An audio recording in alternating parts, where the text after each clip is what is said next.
Pemirsa, selamat berjumpa lagi dengan Mas Guru.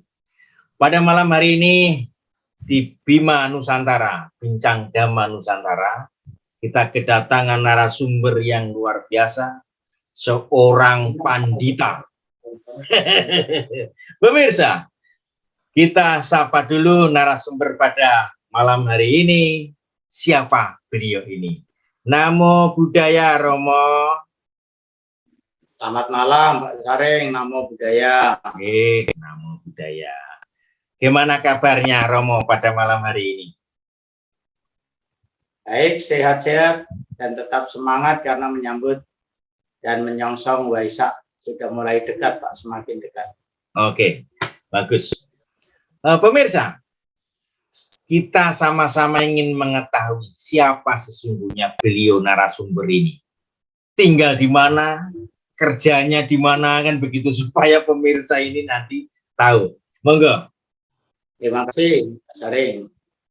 Saya nama dari orang tua diberikan nama Wartono, diberi nama Wisudi oleh mantan Bante Wijito, Paramita Wiryo. Saya tanya, Bante apa artinya itu Bante? Katanya ya semangat untuk melakukan kebajikan. Oke. Sekolah dari kecil SD tidak punya guru agama, Pak. Kita sekolah minggu di wihara. Itulah yang membuat keyakinan kita semakin bertambah dan berkembang berkat guru-guru sekolah minggu kita. Kemudian saya SMP kebetulan diikuti oleh guru SD yang sesungguhnya beragama Buddha, tapi waktu itu belum berani mengajar agama Buddha di SD-nya. Kemudian saya SMP, ternyata guru saya SD ini memberanikan diri karena banyak anak-anak SD yang melanjutkan ke SMP itu tetap bersikukuh untuk mempertahankan agama Buddha. Maka akhirnya guru saya yang dari SD ini namanya Pak Sawo Hadi Pramono mengajar setiap Jumat bersama teman-teman dari SD yang lain yang bergabung di SMP Negeri Celuak itu. Nah, waktu SPG juga begitu. Saya tidak mendapatkan guru agama Buddha secara formal, tapi saya mencari wihara. Setiap minggu saya mencari, akhirnya ketemu juga. Dan cukup jauh, saya kebetulan keluar kota dari Pati ke Kudus. Kudus kota santri, tapi ada guru agama Buddha yang saya temukan di kaki Gunung Muria, Sunan Muria. Saya harus menempuh jarak kurang lebih 40 kilo. Akhirnya saya belajar sama beliau, namanya Pak Narman, Pak Sunarman. Menjelang kelas 3, karena kesibukan di sekolah, saya akhirnya mencari guru atau wihara yang bisa rutin tiap minggu saya mendapatkan pelajaran. Kemudian ketemulah dengan Romo Dharma Raja itu. Beliau ini orang Tionghoa tetapi sangat peduli dengan pendidikan. Saya cerita padanya bahwa saya di sekolah SPG ini muridnya hanya 2 dari 360 orang. Harapan saya kalau ada ujian, tiap testing saya pengennya sama dengan teman-teman mengerjakan soal agama Buddha. Karena ada beberapa guru yang mendekati saya supaya saya pindah ikut agama lain, tapi saya begitulah. Oke. Kemudian setelah 3 tahun lulus dari SPG, saya balik ke kampung halaman, kemudian tetap aktif di wihara, tapi merasa prihatin karena guru-guru agama Buddha yang diangkat pemerintah sebagai PNS waktu itu belum ada. Nah, saya mencoba karena saya lulusan SPG, tapi kalau ada anak-anak di mana saya mengabdi itu wiyata bakti, ada yang beragama Buddha, ya saya ngajar agama Buddha sebisa saya, karena memang waktu itu pelajaran yang kami peroleh hanya sepotong-sepotong, tidak lengkap, hanya baca sendiri dari riwayat Buddha utama, itu yang membuat keyakinan saya makin bertambah. Nah, kemudian saya pindah dari Kecamatan Celuak ke Juwana. Di sana ketemu mendiang almarhum Bante Mas Sarano. Saya disarankan untuk tinggal di wihara sambil membina umat ya dengan ilmu seadanya. Kemudian beliau menitipkan ada beberapa anak umat yang sekolah tanpa ada guru. Artinya saya selain ngajar tetap sambil menjaga anak-anak yang jumlahnya ya antara 10 sampai 15. Dan saya sekarang mengajar di SD Negeri Pekojan, Kecamatan Tambora, juga Jakarta Barat. Ketika Gus Dur naik jadi presiden itulah saya ikut pengangkatan karena lama di sekolah swasta. Luar biasa. Kalau boleh saya tahu, apa suka duka menjadi seorang guru agama Buddha? Kalau suka dan duka ini tentunya ya sudah menjadi warna dari kehidupan kita, Pak. Sang Buddha memang mengajarkan suka, ya ada duka, ini pasangan. Sukanya, kalau melihat anak-anak kita yang kita bina, kita didik, ya, tentunya menjadi anak-anak yang baik, yang tetap berkeyakinan kepada Tiratana, selalu berbakti kepada orang tua, ya, selalu berbuat baik, ya, tentunya menjaga nama baik diri sendiri dan keluarganya. Nah, itu kita merasa senang dan anak-anak rupanya juga ketika mereka sudah berhasil pun mereka tetap mengingat guru-guru masa lalu. Kadang-kadang kita tidak tahu bahwa itu mantan murid kita gitu. Mereka menyapa tapi tetap ingat karena dulu pernah belajar, itu senangnya. Tapi dukanya ketika kita sudah berusaha sekuat tenaga tapi memang ternyata tempat untuk belajar anak-anak kita ini tidak semuanya kondusif mendukung. Kadang-kadang pihak sekolahnya, maaf nih ada beberapa guru wali kelas yang menganggap agama kita ini karena minoritas ya udah ikut agama yang lain aja karena nggak ada gurunya. Itu yang kita merasa sedih. Ditambah lagi dukanya itu kalau tidak ada kepedulian dari orang tua untuk turut serta menjaga putra-putrinya. Pemirsa dimanapun Anda berada, saya ingin menggali lagi mengenai cerita inspiratif dari seorang narasumber, yaitu Romo Wartono. Sebuah inspirasi yang saya peroleh melalui pengalaman sebenarnya karena banyak membaca buku-buku riwayat Buddha Gautama, ternyata guru junjungan kita Sang Buddha ini sangat menghargai alam. Nah, kemudian saya membaca bahwa sekian banyak beliau hidup ini memang sangat menyatu dengan alam. Nah, saya terinspirasi dengan bagaimana perjuangan Petapa Siddhartha ini untuk mencapai penerangan sempurna ini justru tidak di kota besar.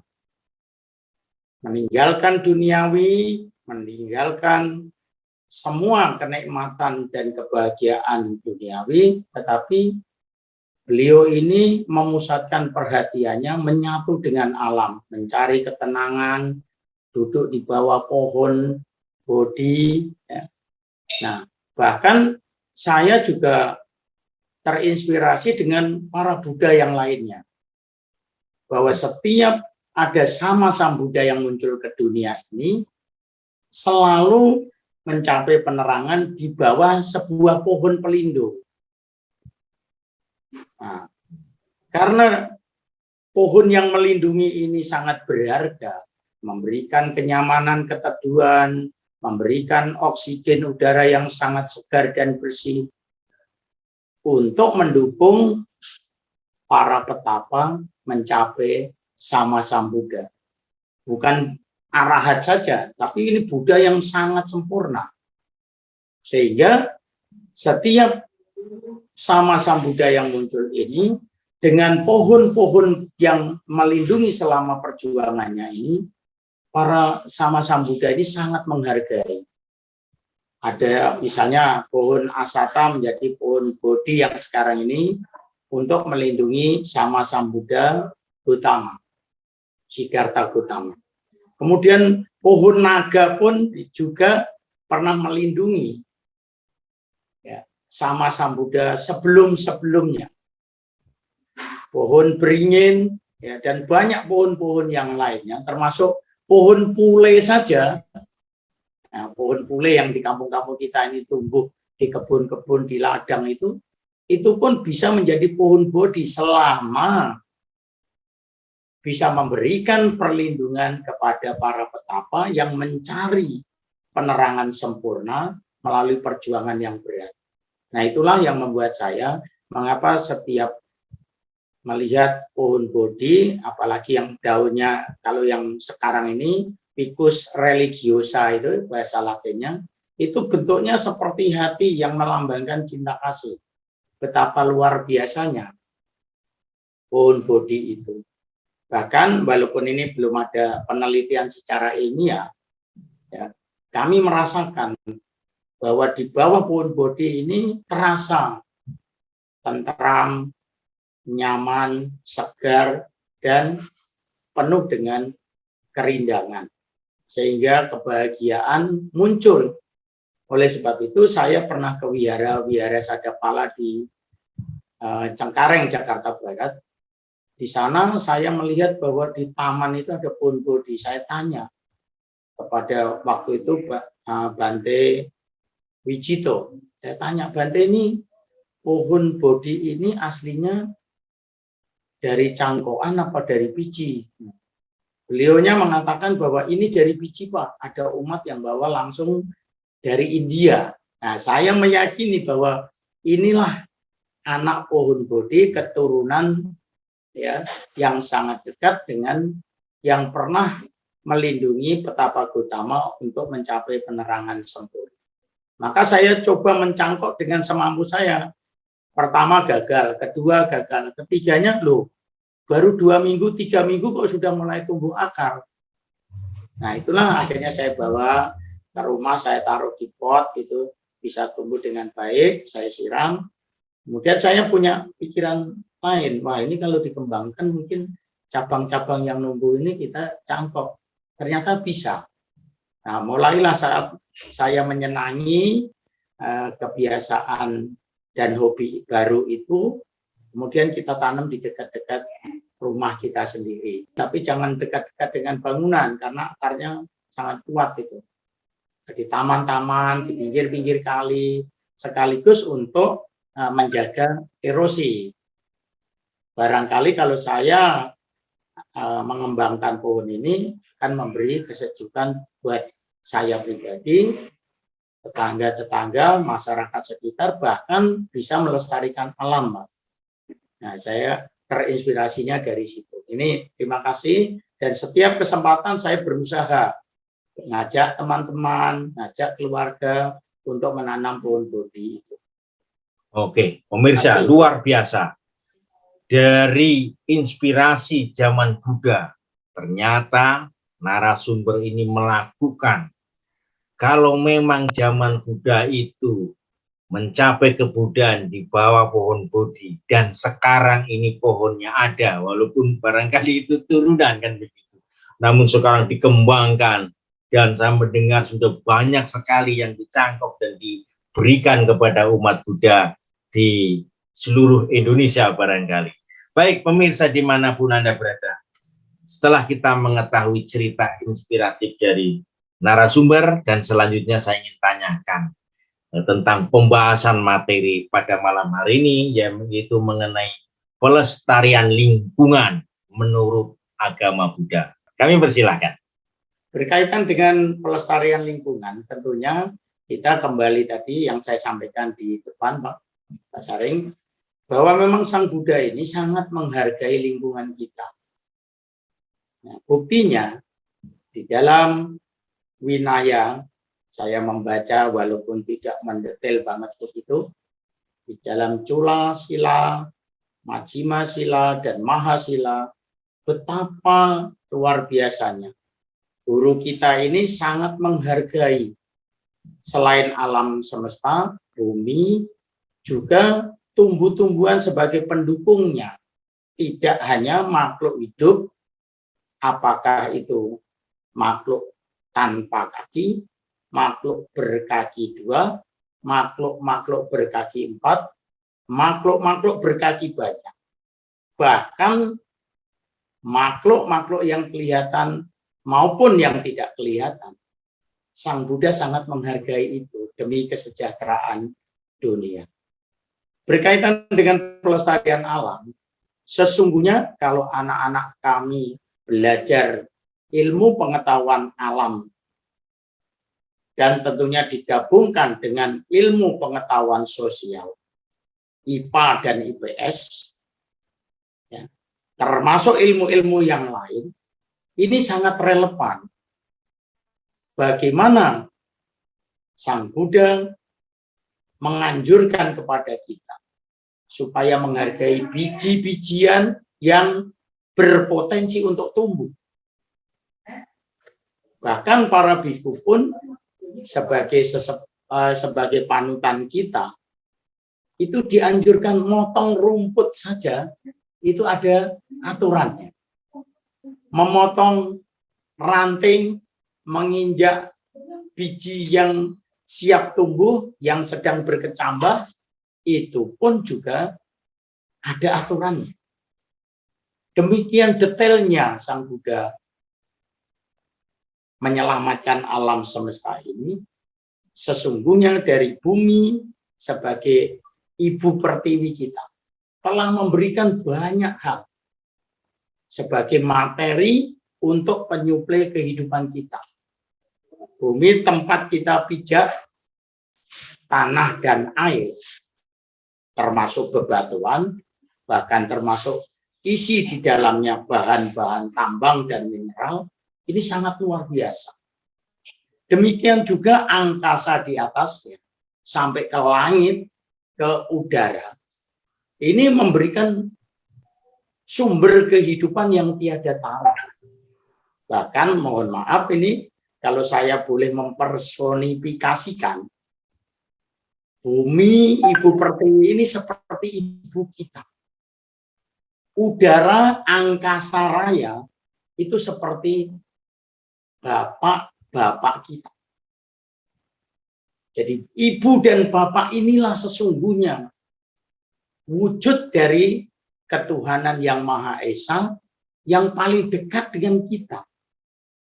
Nah, oleh sebab itu, jika pohon bodhi ini sebagai bahan salah satu tumbuhan yang mampu untuk menyelamatkan bumi, tadi di depan saya sampaikan bahwa saya mempunyai pengalaman pribadi, duduk di bawah pohon bodhi berbeda dengan duduk di bawah pohon-pohon lainnya. Saya membaca riwayat Achan Man, seorang meditator dari Thailand yang dikenal dengan Biku Hutan. Beliau memberikan ciri-ciri tertentu bahwa ada tumbuhan pohon yang jika kita duduk di bawahnya saja, nggak usah makan, tidak usah minum, tidak merasa lapar, tidak merasa haus. Karena suplai dari oksigen ini sebagai penggantinya.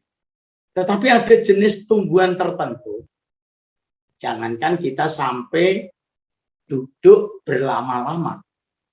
Kita baru melihat daun batang rantingnya saja, kita sudah merasa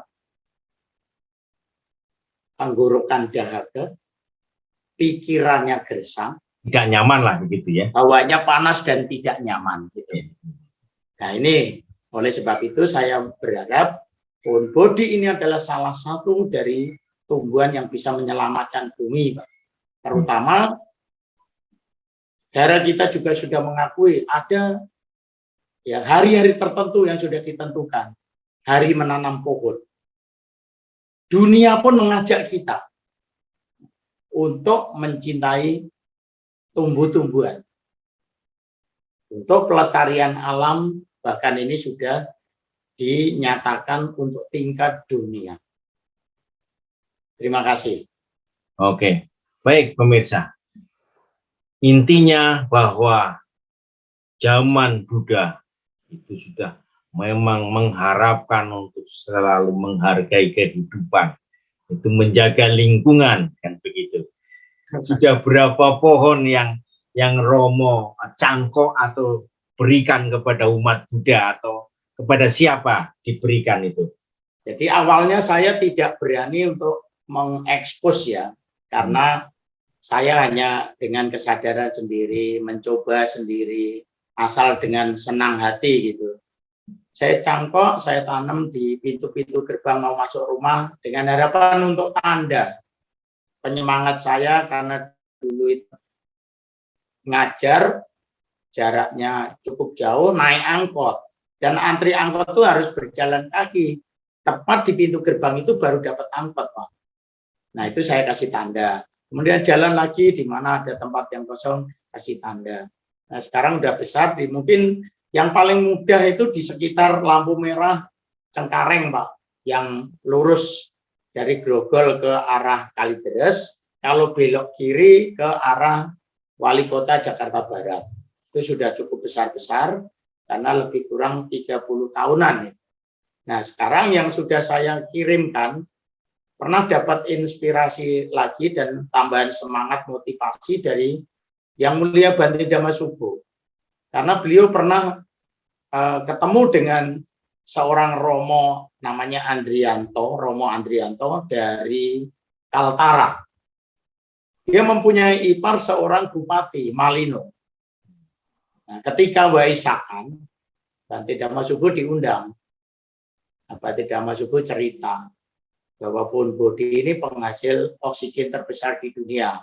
Mohon maaf ini, walaupun belum ada penelitian secara ilmiah. Tetapi Bante setelah ceramah di depan umum ini, karena dihadiri oleh Pak Bupati gitu, kemudian Pak Bupati ini tertarik. Bante, tadi Bante ngomong katanya ada pohon penyuplai oksigen terbesar di dunia. Pohon apa Bante? Gitu. Wah, ini langka, Pak. Gitu. Bante cerita pengalaman beliau sendiri. Bante pernah membawa Pohon Bodhi itu pesanan orang. Karena yang pesan itu katanya pejabat, nah, Bante akhirnya disuruh charter pesawat Garuda. Padahal yang dibawa itu hanya 2 bibit Pohon Bodhi yang masih kecil-kecil. Karena kalau naik pesawat terlalu besar kan merepotkan. Akhirnya Pak Bupati Malino ini tertarik. Bante, saya dapatkan di mana?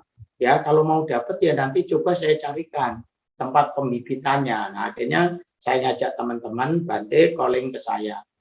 Wartono, ini ada Pak Bupati dari Kaltara. Kaltara ini daerah Kabupaten Pemekaran baru. Nah, barangkali kalau bisa disediakan, beliau siap karena dia Pak Bupati ini sering ke Jakarta kalau ada tugas negara, entah itu undangan presiden ya atau ada kelompok persatuan para bupati dan gubernur itu untuk menghadap presiden. Dia punya rumah di sini, punya pegawai di sini, nanti bisa dikoordinasikan.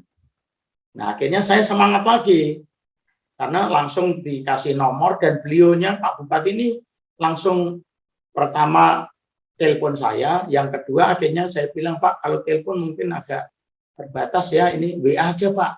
Yang penting kita siapkan, Bapak kapan butuhnya kita ambil. Akhirnya saya mencoba dengan teman-teman, dengan Pak Suyoto juga itu, ya partner saya, Pak Sulan, mencangkok.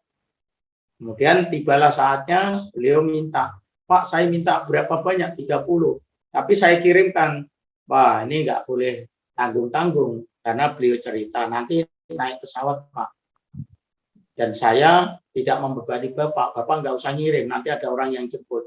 Saya kirimkan 108 batang cangkokan Pak. Ya ada yang selengan-lengan besarnya.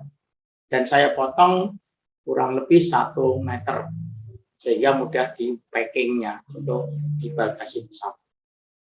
Nah, jumlahnya sekarang ini kalau saya hitung-hitung Pak, sayangnya saya tidak tidak sensus karena yang nyangkok ini bahkan yang sudah besar-besar sebesar paha Pak itu di depan pabrik kecap ABC di Daan Mogot arah dari Grogol ke Kalideres, tepatnya setelah lampu merah Green Garden ke arah barat. Itu di tepi sungai.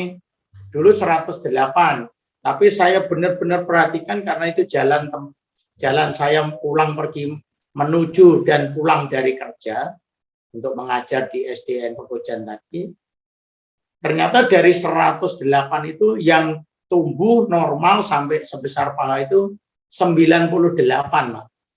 Nah, karena kita nanamnya memang menjelang Waisak dan waktu itu bulan Mei panas dan sempat kami kerjasama dengan pihak pertamanan sehingga pas ditanam saya hubungi untuk disiram gitu dalam waktu singkat. Nah, perlunya koordinasi dengan lapangan pejabat-pejabat yang terkait setempat itu, Pak.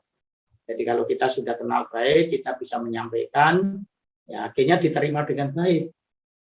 Nah, sekarang ini saya hitung-hitung sudah ada kurang lebih 1080 batang yang ada di sekitar kita. Dan saya melihat di tempat-tempat lain, ternyata burung juga bisa membantu, termasuk air, angin, karena biji-biji dari pohon bodi ini sangat mudah tumbuh. Bahkan saya temukan di atas tembok rumah penduduk yang lama-lama itu di daerah, kalau Pak Saring mungkin nanti bisa ke petak 9, di tepi-tepi sungai mulai banyak. Apalagi ada kesadaran teman-teman kita termasuk Pak Sulan ini juga mengajak penjaga sekolah saja diajak, walaupun beliau ini tidak Buddhis, diajak menanam. Ya tentunya dengan pendekatan tersendiri oleh Pak Sulan, Pak Yoto, Pak Ismo, sekolah Perme di Pluit, ya itu juga sudah menanam. Rumah sakit Pantai Indah Kapuk ya pernah minta bibit ke saya, dan sekarang saya punya inisiatif dengan beberapa teman dan minta doa restu dan izin dari Bante Dhamma Subo untuk mendirikan pusat pembibitan pohon bodi yang diberi nama oleh teman-teman kami sepakat Eco Body Green, Pak. Itu letaknya di samping perumahan Puri Mansion atau apartemen Puri Mansion. Kebetulan ada tanah yang bisa kita manfaatkan dari PT Pengolah Air Limbah, PT PAL, Pak. Dan ini milik Pemda DKI. Daripada tanahnya nganggur, akhirnya saya berkirim surat dan diizinkan. Itulah yang membuat saya merasa senang. Jika teman-teman mau bergabung, ya ayo, kebunnya juga kita selingi, ada tanaman singkong, ada pepaya, ada juga sirsak, ya. Selain yang utama adalah pohon bodi. Luar biasa. Sebenarnya kalau kita ingin menggali ini masih banyak yang ingin ditanyakan, namun karena keterbatasan waktu pemirsa gitu ya. Pemirsa dimanapun Anda berada, jadi kalau bisa saya simpulkan sedikit, bahwasanya narasumber ini selain seorang guru juga seorang pandita, juga pemerhati lingkungan gitu ya. Pemirsa, 1 menit saya minta untuk Pak narasumber untuk memberikan kesan Waisak. Kesan Waisak menurut Pak narasumber gimana ini? Terima kasih, Pak. Saya sangat berkesan dengan Hari Waisak, apalagi ditetapkan oleh negara dan pemerintah sebagai hari libur nasional. Artinya apa? Kita sebagai umat Buddha, walaupun dalam hitungan jumlah, kita dianggap minoritas. Tapi kalau kita mau fair, jujur, dan apabila kita yang sudah betul-betul meyakini ajaran Sang Buddha, apalagi yang sudah melaksanakan, sudah mendapatkan manfaat, yang masih malu-malu pun tidak mau mengakui agama Buddha secara formalitas di KTP, tapi sudah melaksanakan. Menurut kami tidak minoritas lagi, Pak. Apalagi dengan bangkitnya Nusantara ini, kejayaan Majapahit, Sriwijaya, kejayaan Nusantara masa depan, saya yakin akan menyelaraskan. Ada relevansinya bahwa pelaksanaan ajaran Buddha sampai kapanpun, dimanapun, itu akan memberikan atau menjadi sumber inspirasi bagi kita. Luar biasa. Dan saya ucapkan terima kasih kepada Pak narasumber. Semoga kita bisa berjumpa lagi pada kesempatan yang lain. Dan jangan lupa subscribe, kemudian share, komen pada Humas Bergapi. Dan saya akhiri dengan Namo Buddhaya. Namo Buddhaya.